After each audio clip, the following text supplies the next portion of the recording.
В эфире радио Крым Реалии «Крымский вечер».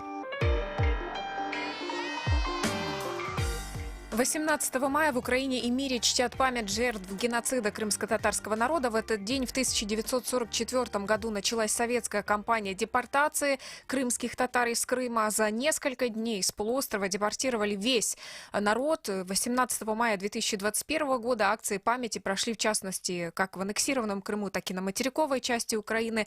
В преддверии даты несколько крымско-татарских активистов получили предостережение от российской полиции о якобы недопустимости нарушения закона в части организации митингов и акций 18 мая. Как прошло 18 мая в Крыму и на материковой части Украины, от чего предостерегала крымско-татарских активистов российская полиция, какие вопросы стоят для крымских татар сейчас острее всего? Поговорим в эфире радио Крым Реалии. В студии Елена Римовская. Здравствуйте. Тема дня. Напомню, слушайте нас в прямом эфире с понедельника по пятницу, утром с 8 до 9 часов, днем с часу до 2, вечером с 18 до 19:00. В эти промежутки времени у вас есть возможность позвонить к нам в прямой эфир. 8 800 10 06 926 – это бесплатный номер для звонков из Крыма, а 044 490 29 05 – номер телефона для звонков с материковой части Украины. Итак, 18 мая – это день памяти жертв депортации крымско-татарского народа. В этот день в 1944 году советское руководство начало депортацию крымских татар из Крыма под предлогом их якобы сотрудничества с нацистской Германией. За 4 дня из Крыма в Республике Центральной Азии советские власти депортировали всех крымских татар, имеется в виду те, которые на тот момент находились на полуострове, потому что нужно помнить о том, что много крымско-татарских мужчин воевали в то время, на фронтах Второй мировой войны. На тот момент в Крыму было около 200 тысяч крымских татар, и их депортировали. В 2015 году Украина признала депортацию геноцидом крымско-татарского народа. Официальный Киев призывает мир сделать тоже. Геноцидом депортацию уже признали Латвия, Литва и Канада. Дата 18 мая утверждена в Украине на государственном уровне как День памяти жертв геноцида крымско-татарского народа. Наш вечерний эфир сегодня мы посвятим тому, как прошло 18 мая в Крыму и на материковой части Украины. Так можно вкратце упомянуть, что президент Украины Владимир Зеленский 18 мая сообщил о том, что внес на рассмотрение парламента неотложный законопроект о коренных народах. Об этом мы поговорим подробнее чуть далее. Что происходило в Крыму в этот день? По всему Крыму прошли поминальные молебны. Как сообщает подконтрольное России Духовное управление мусульман Крыма, молебен прошел в частности в центральной мечети Симферополя, Кибир-Джами.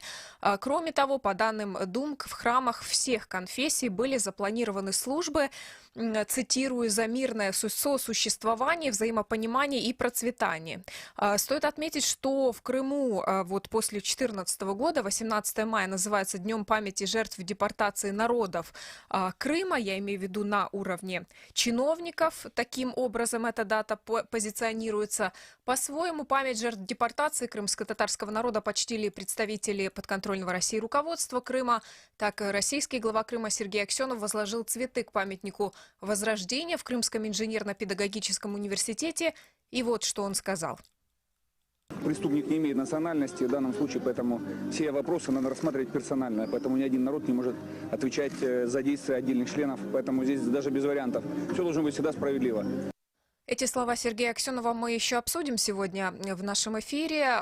Флешмоб, посвященный 77-й годовщине геноцида крымско-татарского народа, проходит сегодня по городам Крыма. В Симферополе, на бульваре Ленина память жертв геноцида чтили под присмотром полиции.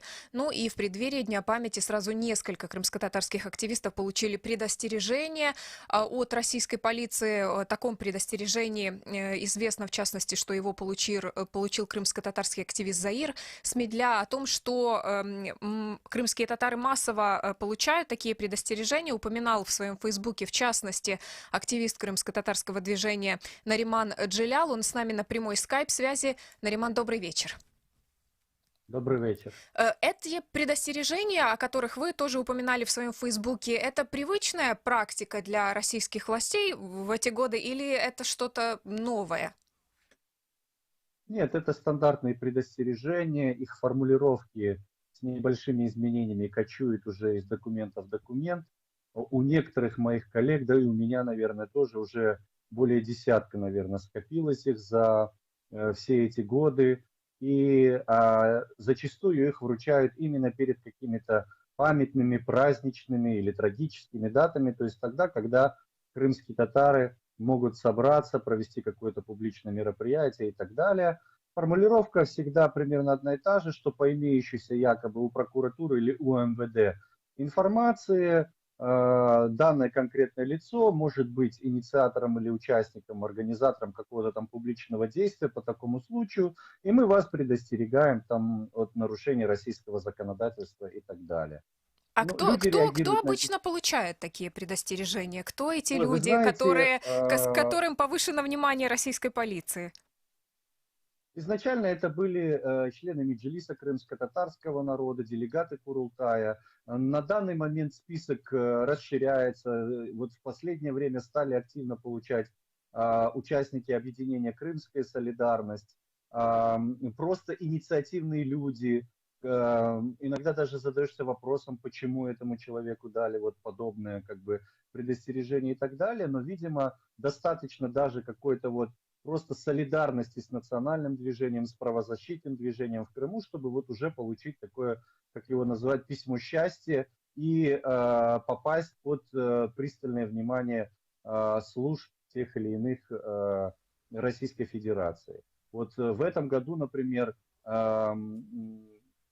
человек, который преследовался, был осужден Российской Федерации, это Сулейман Кадыров, наш активист из города Феодосия. Он получил предостережение в один день и от МВД, и от прокуратуры, был сегодня на 2 часа вызван туда, с ним там провели определенную беседу, вот. И ну, закончилось все благополучно, слава богу, он отзвонился, все в порядке. Но вот таким образом, я думаю, власти пытаются определенное моральное психологическое влияние на активиста, а на тех, кто слышит о подобном, и, естественно, на многих это влияет в ту сторону, что они боятся проявлять какую-то активность или говорить о том, что думают открыто. Много выступлений сегодня было, в частности, представителей нынешних властей Крыма, да, на провластных телеканалах можно увидеть много сюжетов о том, как чтили память жертв депортаций, да, как об этом говорят чиновники в Крыму сейчас. И при этом параллельно мы слышим, что в рамках этих мероприятий звучали вот такие заявления, как заявление Сергея Аксенова, да, вот я процитирую опять-таки: нельзя было привлекать к ответственности целый народ за преступления отдельных граждан. То есть вот получается, что Сергей Аксенов, он продолжает поддерживать миф, да, вот этот самый известный миф о депортации крымско-татарского народа, как о народе-коллаборационисте. Как вы оцениваете эти заявления, да, Аксенова, и ну, как относитесь к тем мероприятиям, которые власти проводят?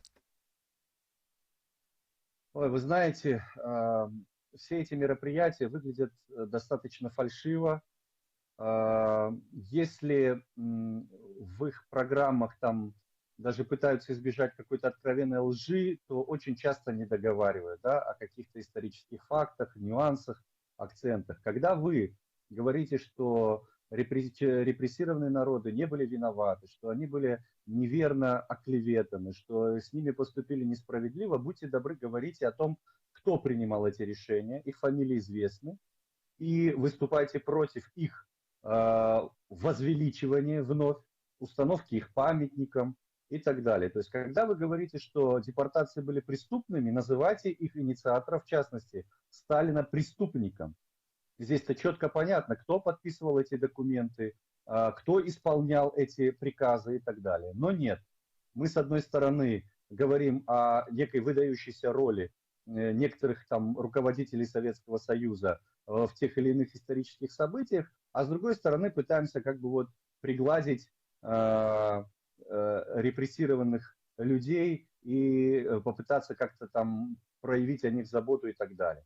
Сегодня вот буквально смотрел как раз официальное мероприятие на мемориальном комплексе станции Сюрень в Бахчисарайском районе, где говорится о том, что народы, репрессированные в 1944 году, пережили страшную трагедию, но вот благодаря тому, что 21 апреля 2014 года президент Российской Федерации принял там какой-то очень замечательный там указ о мерах по реабилитации этих народов, жизнь просто стала прекрасна и наладилась. Хотя мы на самом деле сталкиваемся с очередной подменой. В то время как с 1991 года в Российской Федерации действует закон о реабилитации репрессированных народов, который призывает полностью восстановить в правах. Нариман, вы с нами?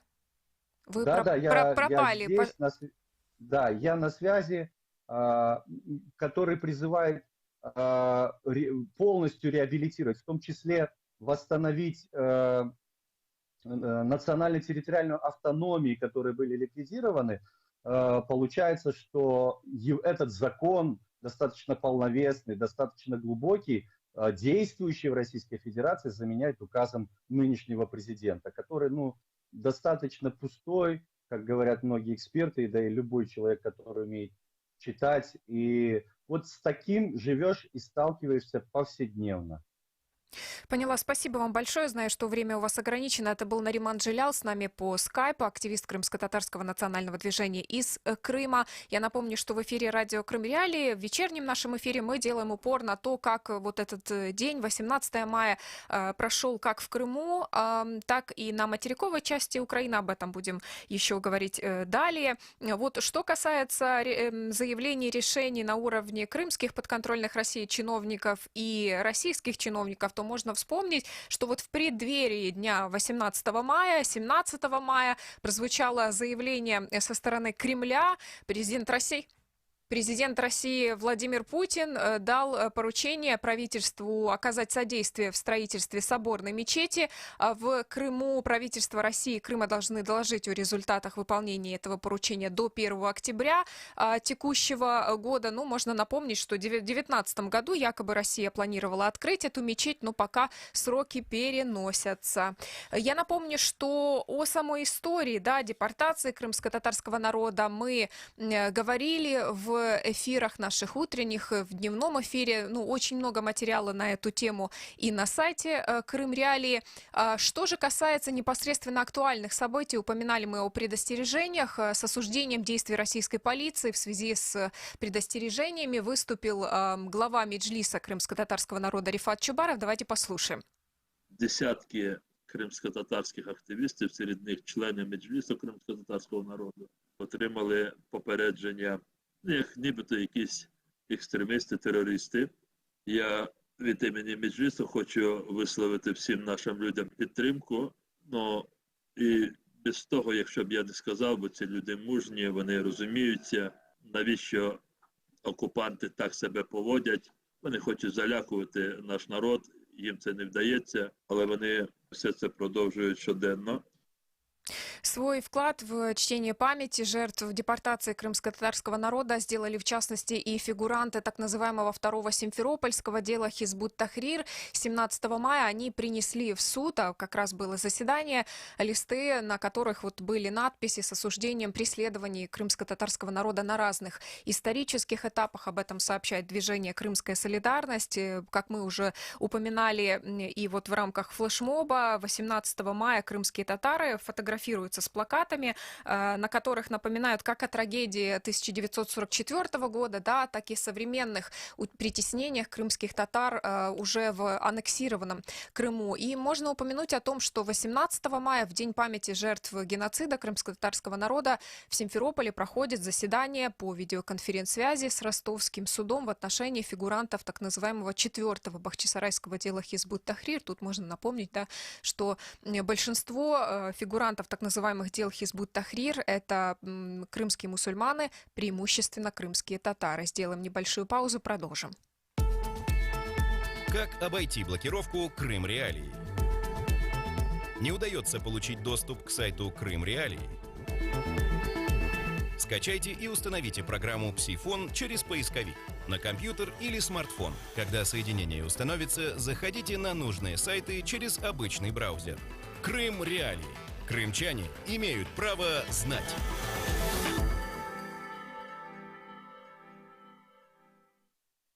Продолжаем эфир радио Крым Реалии. В студии работает Елена Римовская. 8 810 06 926 бесплатный номер для звонков из Крыма и Севастополя. 044 490 2905 номер телефона для звонков с материковой части Украины.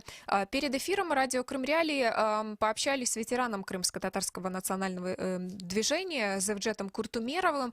И мы говорили с ним вот как об истории, да, в частности, о его личной истории депортации его семьи, но и о том, вот как сейчас, какие возможности сейчас есть чтить память жертв геноцида крымско-татарского народа, депортации 1944 года. И Зевджет Куртумеров в разговоре с нами напомнил о том, что, да, действительно, многие крымско-татарские активисты в этом году в преддверии 18 мая получали вот эти предостережения от российских МВД и прокуратуры, но, тем не менее, это не помешало крымским татарам почтить память жертв депортации. В частности, он нам рассказал о том, что по Крыму прошли традиционные для этого дня молебны в память об усопших и выступления по случаю Дня памяти жертв депортации крымско-татарского народа. Давайте послушаем. Я тоже сегодня принимал как участие в таком мероприятии у нас в городе Саки. Есть закладной камень, где должен быть сооружен памятник жертвам депортации. И вот там мы собираемся, возложили цветы, промолились. И немножко подкорректировал дождь нас. И быстро свернулись, чтобы мы разъехались. Аналогичное мероприятие по всему Крыму походит. Так что, как раньше, мы с большими торжественными выступлениями, шествиями, так, конечно же, мы не можем, потому что у них на все есть статьи соответствующие.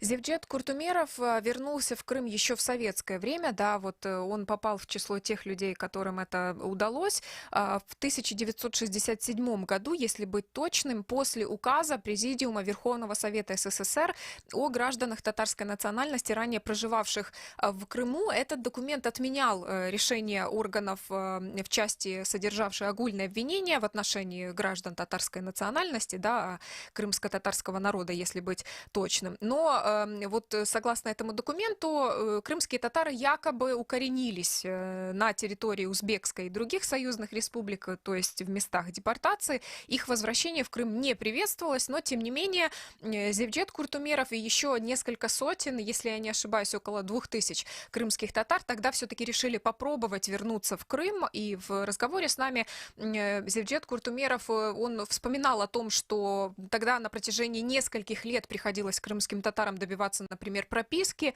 в Крыму, но, тем не менее, вот эти несколько сотен человек все-таки вернулись в Крым, и мы спросили у Зевджета Куртумерова, как у человека, которому удалось еще в советские времена вернуться в Крым, застать этот период на полуострове, вот как советские власти относились к дате 18 мая, была ли возможность тогда у крымских татар в Крыму почтить память погибших?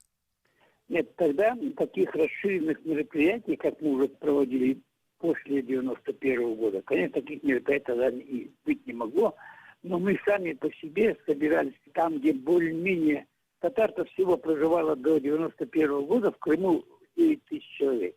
Понимаете, это на весь Крым.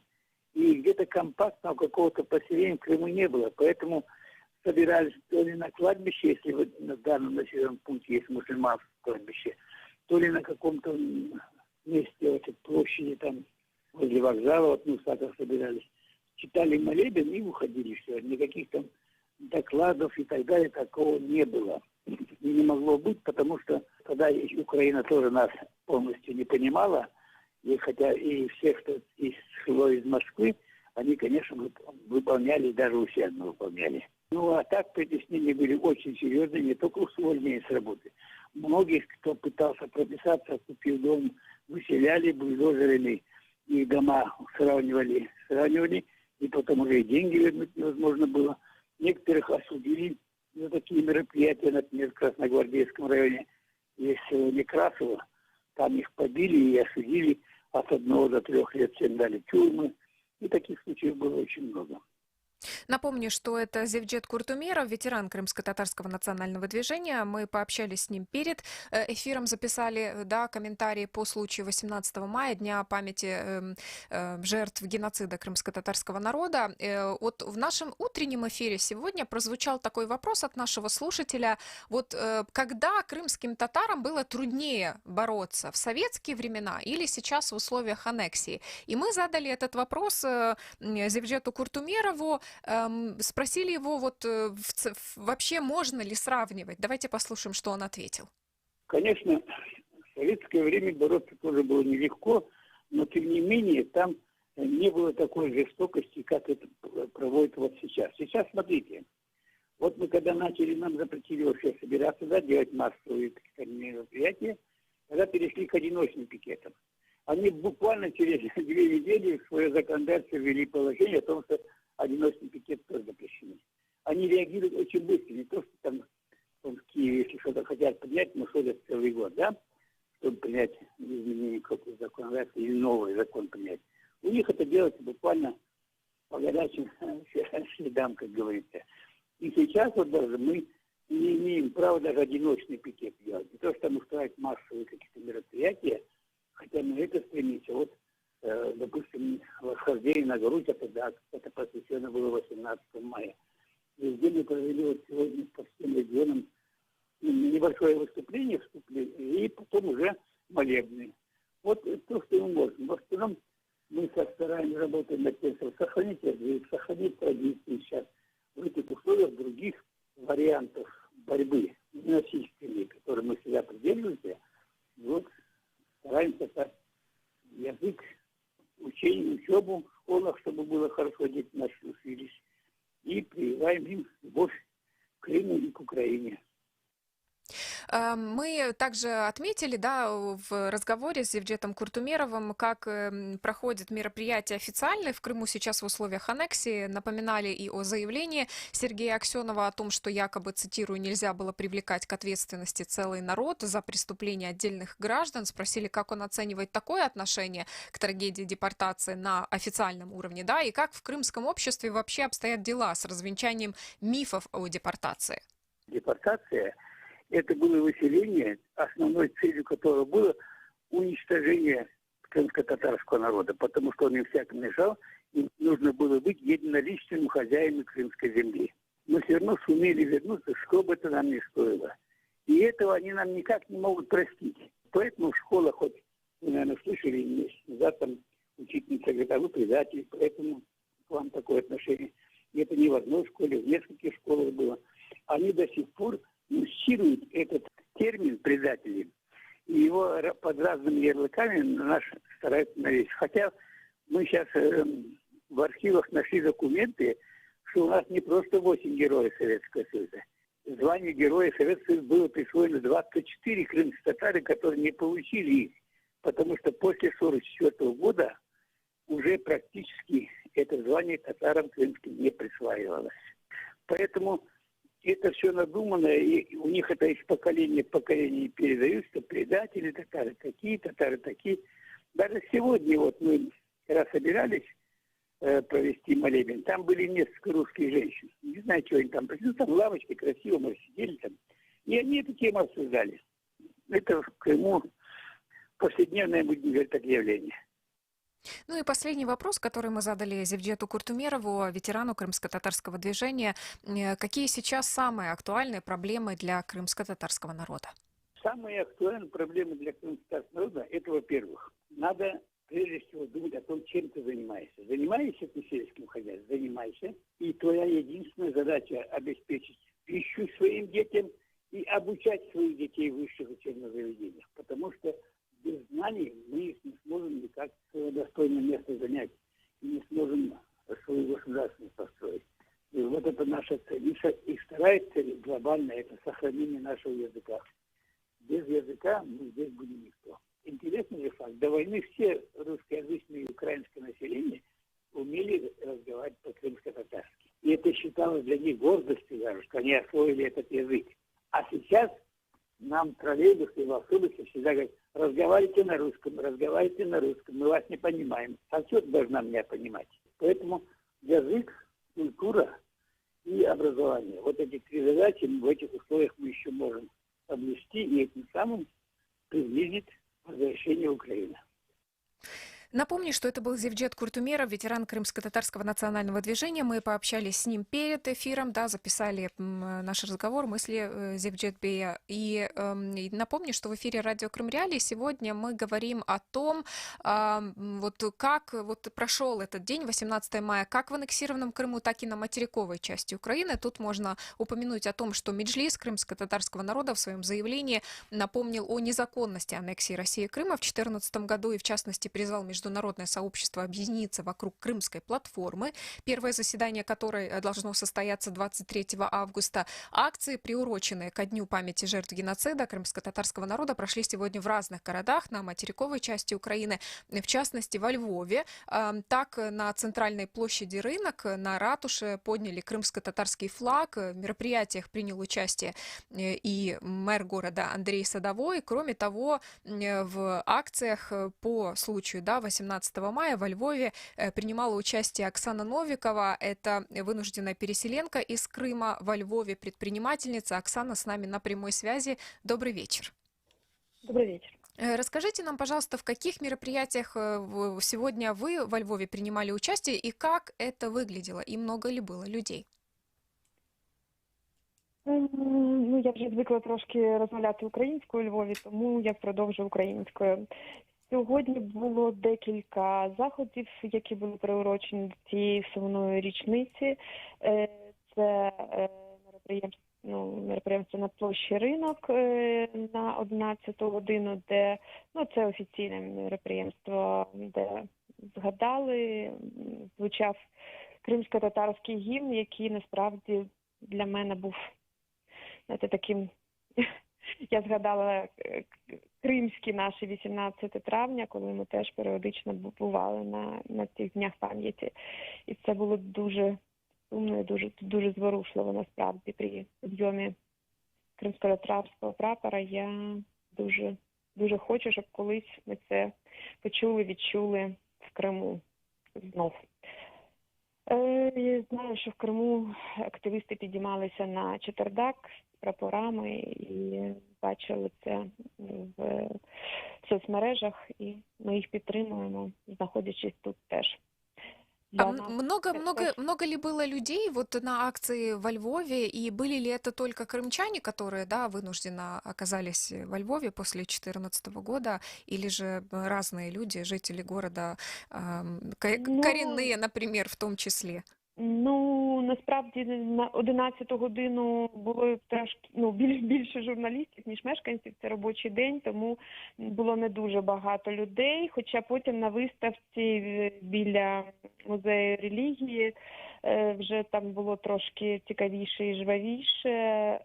А от на площі, на території музею терору на 16 годину людей було значно більше. Це були і львів'яни, це були і приїхавши кримчани, і це була, звісно, що кримсько-татарська громада, були і діти, і дорослі.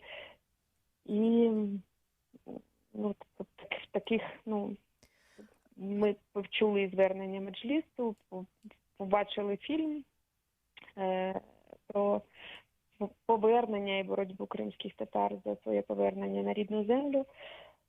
І знов, на жаль, відчули на собі те, що ми ми вже відчули 7 років тому, коли і ми, і кримські татари вимушено покинули територію Криму, на жаль.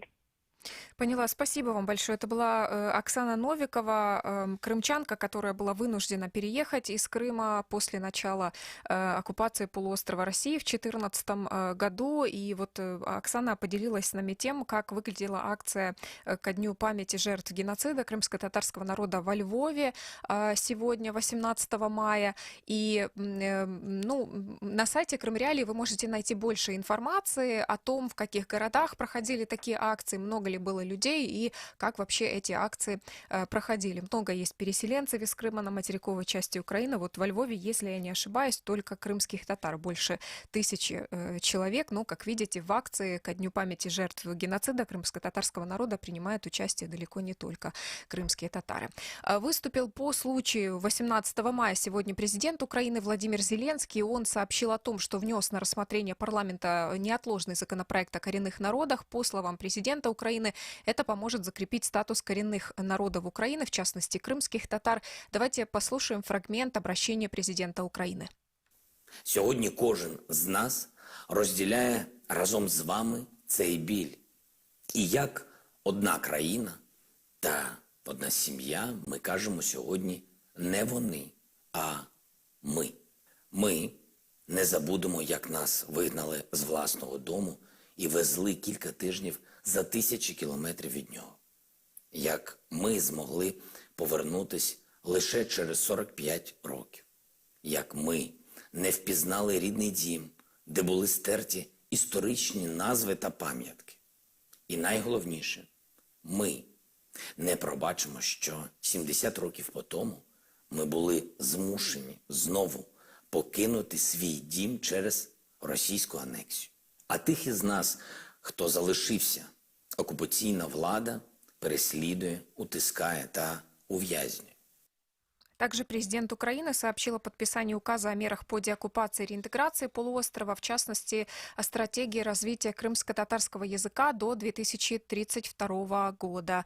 К нам в эфир присоединяется депутат Верховной Рады Украины от фракции «Голос» Рустем Умеров. Рустем, добрый вечер. Добрый вечер. Насколько решения, о которых сегодня говорил президент Украины в своем обращении, важны и актуальны, да, для крымско-татарского народа? Ну, во-первых, мы ждали эти законы уже 30 лет. Конечно, они не только актуальны, мы ожидали, что они примутся в предыдущие каденции, и за это благодарны президенту за то, что был именно подан президентом, так как это гарант Конституции. Для нас это было символически важно. Я знаю, что многие люди всегда воспринимают это политически. Для нас, мы как государственники, воспринимаем, что государственная позиция должна превалировать. Из-за этого для крымских татар это большой сигнал, это поддержка и моральная, и это право нашего народа. Соответственно, в Конституции уже было в статьях указано, что коренные народы есть в Украине, но нужно было принять ряд законов, именно закон о коренных народах, и дай бог в будущем мы будем принимать законы о статусе крымско-татарского народа и придем, наверное, к концу к тому, чтобы изменить и Конституцию Украины, часть 10 по Автономной Республике Крым и Севастополя. Если говорить об этом законопроекте о коренных народах, о котором президент упомянул, как этот закон в случае принятия поможет крымско-татарскому народу? Я знаю, что и крымские татары, и, например, и караимы, и крымчаки, они говорят о том, что очень важно, чтобы был такой закон. Почему? Что он регулирует и на что он влияет? Ну, в данный момент мы говорим, что коренные народы – это народы, у которых нет иной исторической родины, нежели Украина. И они сформировались на территории нынешней Украины. Так как крымские татары являются из 3 народов самым многочисленным, то у нас есть еще национальные институты. И когда мы идентифицируем коренные народы, то есть крымских татар, караимов и крымчаков, то последовательная позиция государства должна быть в том, чтобы именно один из многочисленных народов, крымско-татарский народ, еще и рассмотреть закон о статусе крымско-татарского народа, где рассмотреть его национальные институты самоуправления, такие как Курултай, как Меджлис.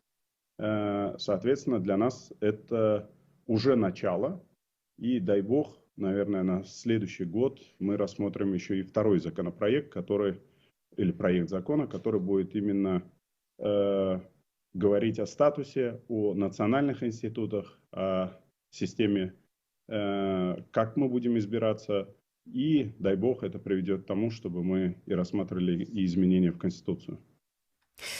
Я отмечу, что вы являетесь также секретарем Комитета Верховной Рады Украины по вопросам прав человека, деоккупации и реинтеграции временно оккупированных территорий, да, в частности, временно оккупированного Крыма. И у меня к вам вопрос, и вы немножко об этом сказали, но, возможно, есть какие-то конкретные наработки на уровне законопроектов, да, вот какие актуальные проблемы остаются, и, возможно, есть какие-то вопросы, по которым с нынешним руководством Украины пока у крымско-татарского народа вот нет, да, точек соприкосновения, что-то, над чем вы работаете?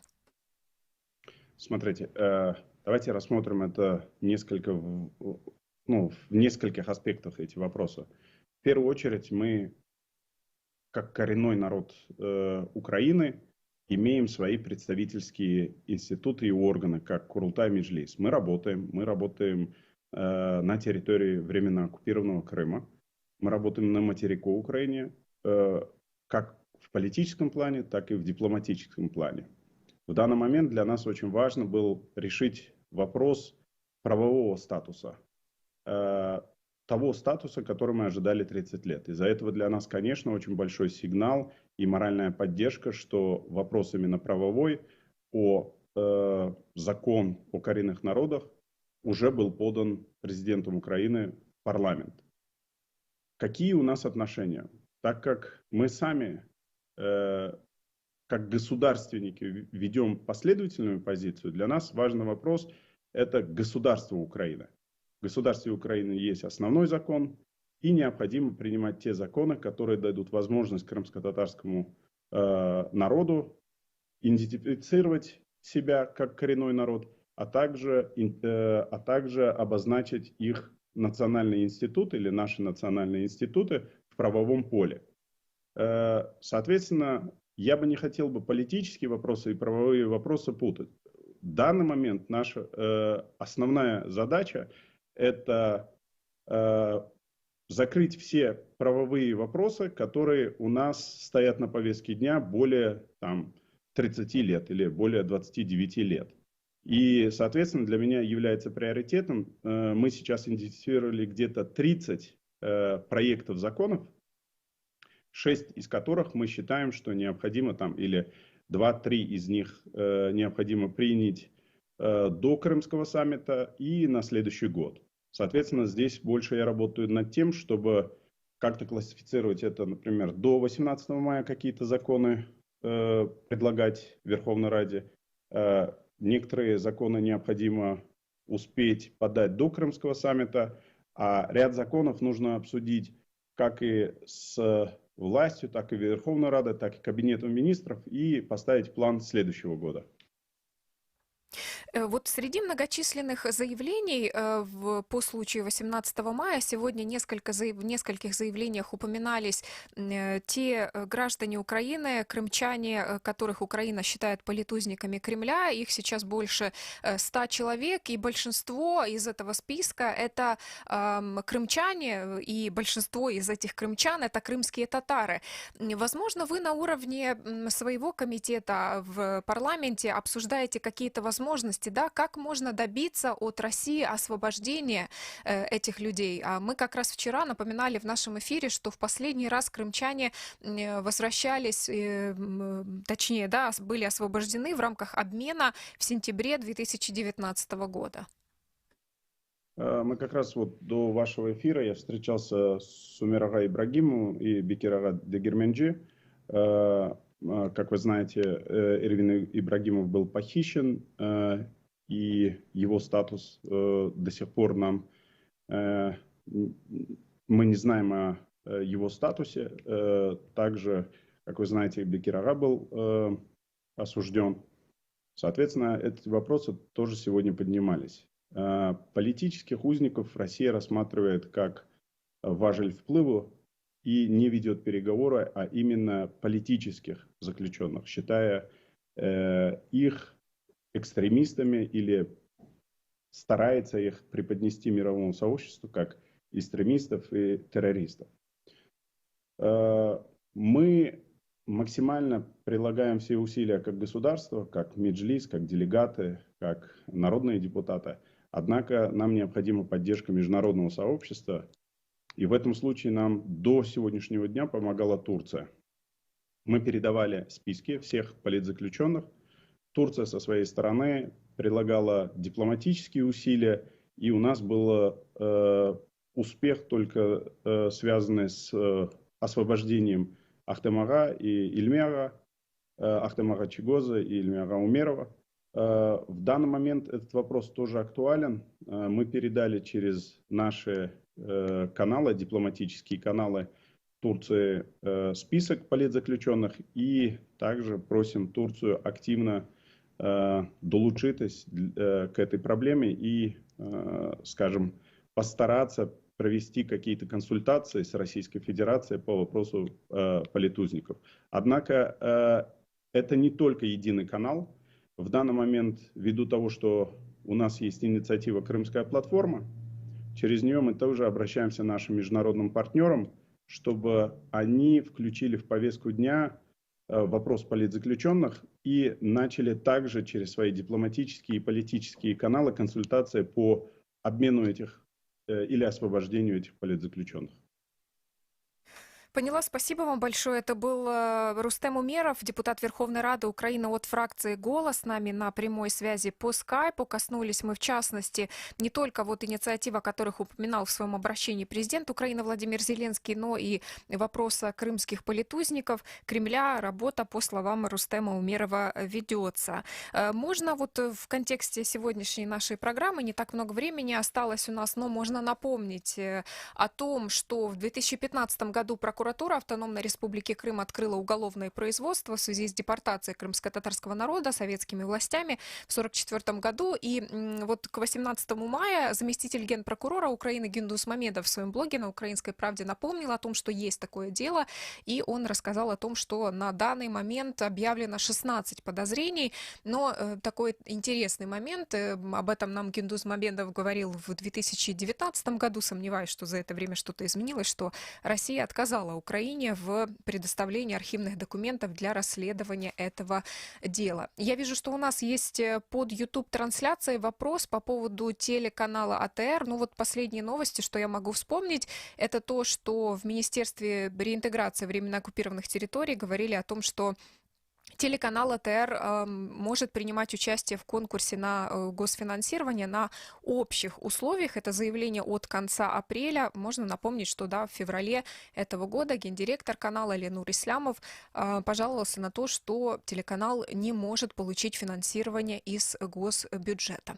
Ну и закончить сегодняшний эфир о 18 мая, дне памяти жертв геноцида крымско-татарского народа, я хотела бы с фрагментом стихотворения, и никогда не думала, что мне придется в эфире говорить, что это стихотворение прочел президент Украины Владимир Зеленский. Но в своем выступлении по случаю 18 мая сегодня он закончил это выступление словами из поэзии крымско-татарской журналистки, поэтессы Лили Буджуровой. Это стихотворение появилось более 30 лет назад, но оно необычайно актуально сейчас. Давайте послушаем.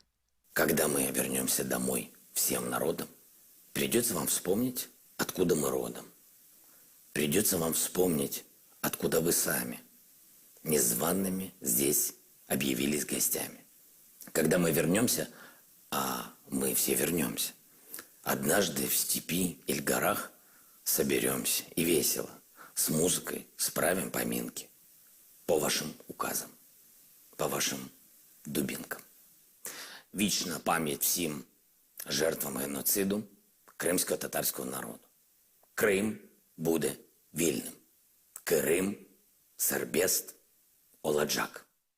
Это был президент Украины Владимир Зеленский и фрагмент его видеообращения по случаю 18 мая. Я напомню, что в Украине эта дата, это день памяти жертв геноцида крымско-татарского народа, имеется в виду депортация крымско-татарского народа из Крыма в мае 1944 года. Больше информации, больше материалов, в частности, интервью с национальным лидером крымско-татарского народа Мустафой Джемилевым вы можете найти на сайте Крым Реалии. Я же успеваю проанонсировать эфир моего коллеги Сергея Макрушина 19 мая с 8 часов утра. В эфире он будет говорить о ситуации в Форосском парке. Напомню, что подконтрольные России крымские чиновники говорят о том, что строительство на территории парка приостановлено, но мой коллега Сергей Макрушин говорит о том, что строительство продолжается. Подробности в эфире 19 мая с 8 часов утра. Присоединяйтесь к нам в программу. Я, Елена Римовская, с вами прощаюсь.